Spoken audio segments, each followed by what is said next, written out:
Welcome to TEPSA Fast 15. I'm Randi Whitney, and I'm here today to bring you Raising the Bar.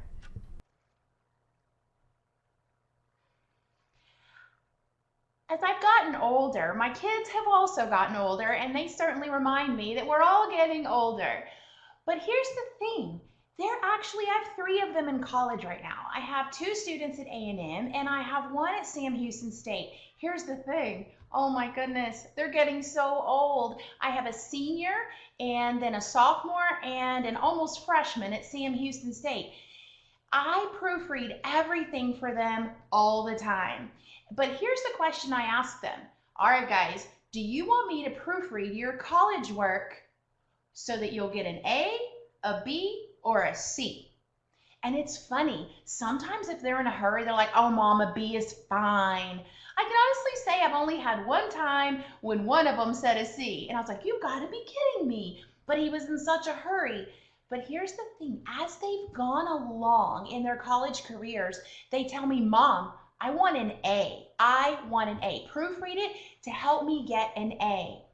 They're all excellent writers because, of course, I've been working on that with them since birth.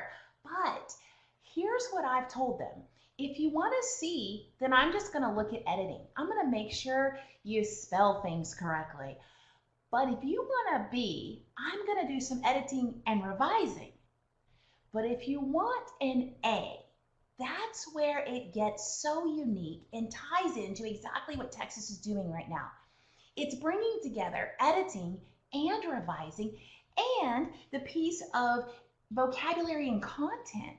So if they want an A, I'm not just looking at what did you misspell or maybe what you should capitalize or where you should put that comma. Although those things are very important, I'm also looking at content and raising the bar, which is helping them with brief answer reading responses. So let's get started. I can't wait to tell you more about it.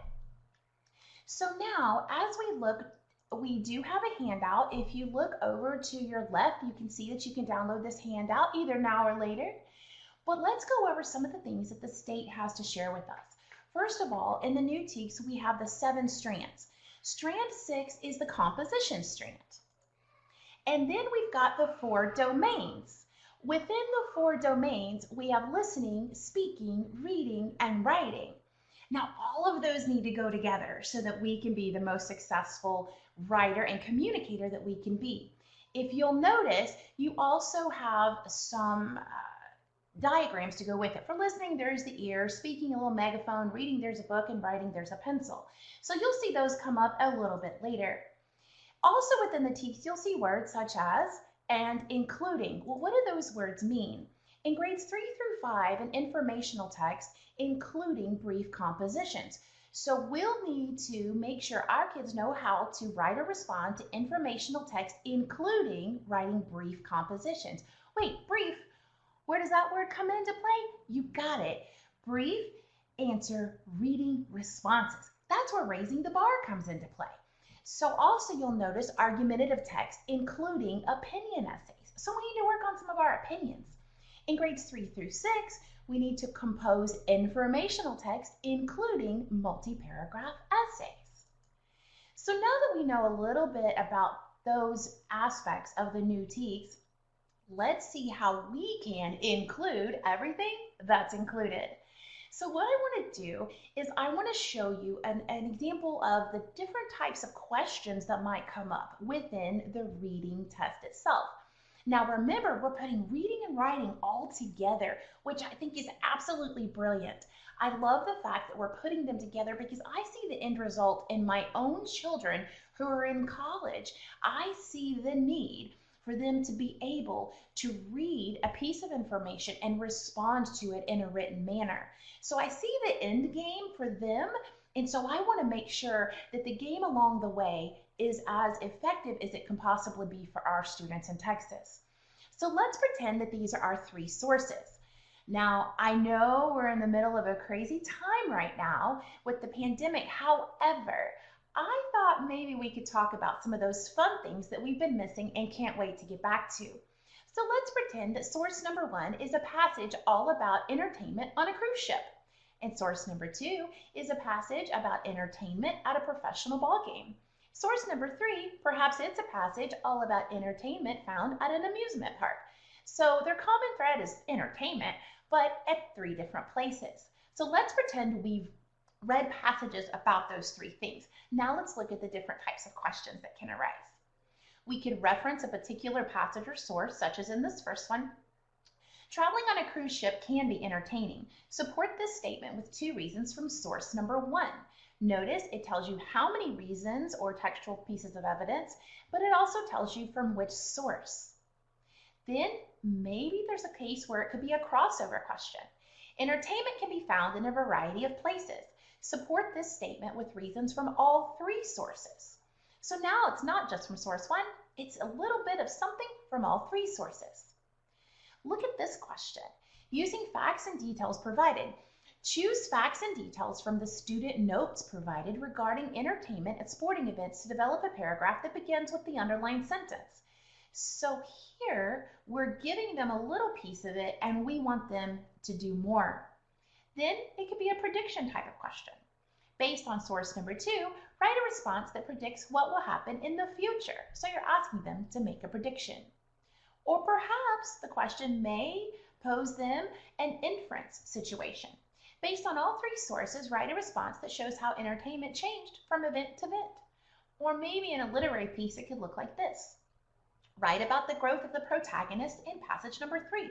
Or compare the growth of the characters in each of the passages. What if it asks for some opinions?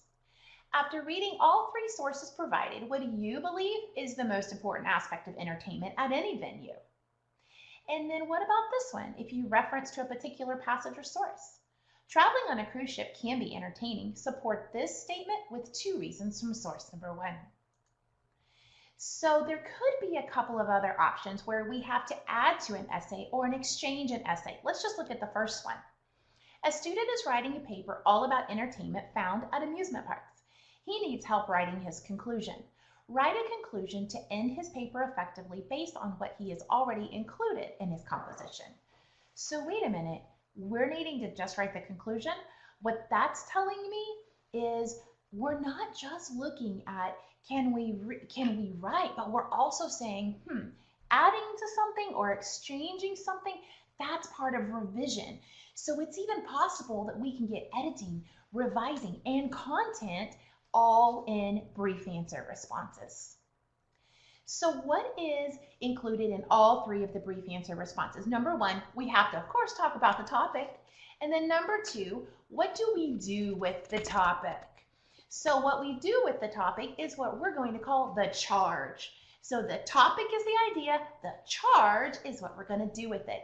And then there's the conclusion or the personal interpretation, which that is where predicting, inferring, and providing opinion comes in.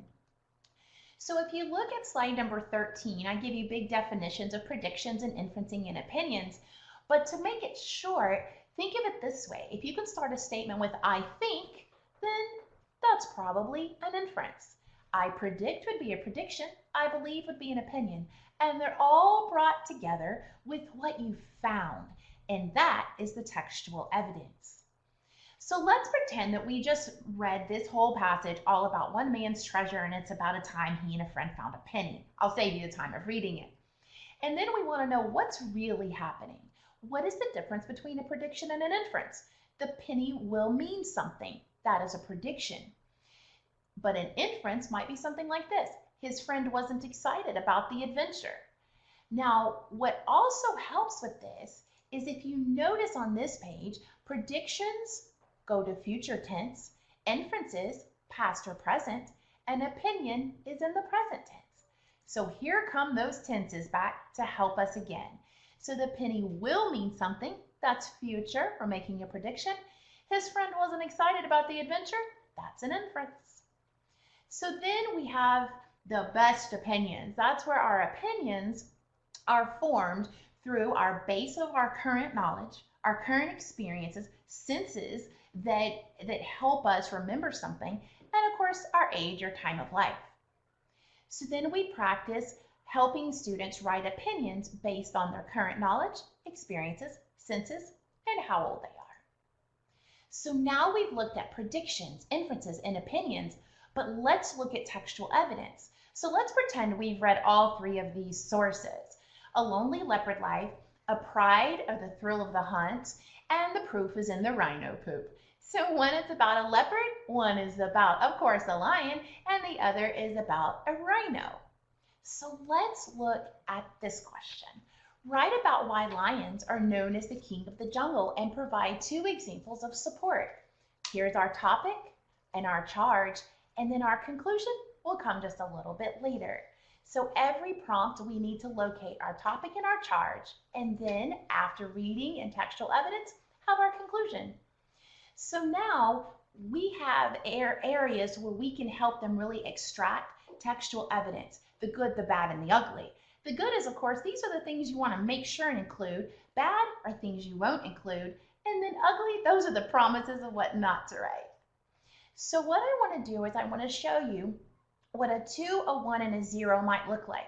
We don't know exactly the scoring yet, but if it's something like this, we know that there's going to be something that's off topic, something that's a little bit halfway there, and then something that really extracts a great answer. So we have a 2, a 1, and a 0. So how do we make sure we don't get a 1 or a 0? Well, if you look at slide number 21 or page number 21, don't miss out. These are the ways that students would miss a detail. If they only provide 1 example when the question asks for 2. If they only contain conclusions and not examples. If they only contain examples and no conclusions. So those are the 3 ways you could miss out on something or only answer part of the question. But to get a 0, you just have to go completely off base. And so that might be talking about an animal that's not even a lion or making the wrong inference, talk about its bite force or making a wrong prediction, or providing no examples at all or making a wrong conclusion. So we know that there's going to be a way to make sure we hit it out of the park. We also know that there's going to be things that are going to cause us to not make the best score possible. And that's where the 1s come in. And that's where we miss some of the information. Off base means we are off base. But what if we have to bring in multiple sources? So we have activities that teach them and break it down into multiple sources. So notice this one says, support the statement with evidence from sources 1, 2, and 3. So source 1 is about dogs. Source 2, hippos. Source 3, zebra and wildebeest. So if we have passages that have to do with dogs, hippos, and wildebeest, then what is the relationship between all 3? Now I want to conclude with a big foldable that we've put together. So I also want to show you over here in the video that these pages are going to look like this, and then you're going to flip them up like this, and you're going to go through the pages. So these pages could be run front to back, and then they make a foldable. So let's pretend the sources are all about those dogs that we talked about, humans and hippos and zebras and wildebeest. Notice I call this the reading response log. Learn, organize, and generate. So what we want to do is create a foldable so that our students can step by step make sure we're raising the bar, which is answering that brief answer reading response. We want them to learn about it through reading, organize it through this graphic organizer, and then generate a great response. We're also going to see words like thesis, claim, and we're going to also sometimes call them a central or controlling idea. Then we teach them piece by piece, what are some questions I need to ask myself? And then on another piece of the foldable, notice it says source number right here. So I need something from source number 1 to answer this question because it asked me to pull something from all 3. Then notice my conclusion. That's actually my personal interpretation. This is one of my favorite things to teach teachers how to teach kids, because sometimes we think of the conclusion as, oh, it just wraps it all up. But other times, the personal interpretation is actually, what do I take away from the evidence that I have found? So we have a way of including textual evidence, and then what's my interpretation of that evidence? Then we flip again from source number 2, what's my evidence that helps me answer this prompt, and what's my takeaway from that evidence? And then again with source 3, my takeaway from the evidence as well as the evidence itself. and then we pull it all together and create our answer. I've even provided a way to help us understand if we can receive a 0, a 1, or a 2. Guys, it has been a sheer pleasure to meet with you again here today. And we're actually the very last of the Fast 15 for the year. And so if you could check out all the videos available on the TEPSA website, there's so many wonderful resources there. Everything can help you. TEPSA is a great resource for you, and I would love to be a resource for you as well. Don't forget, it's not too hard to raise the bar.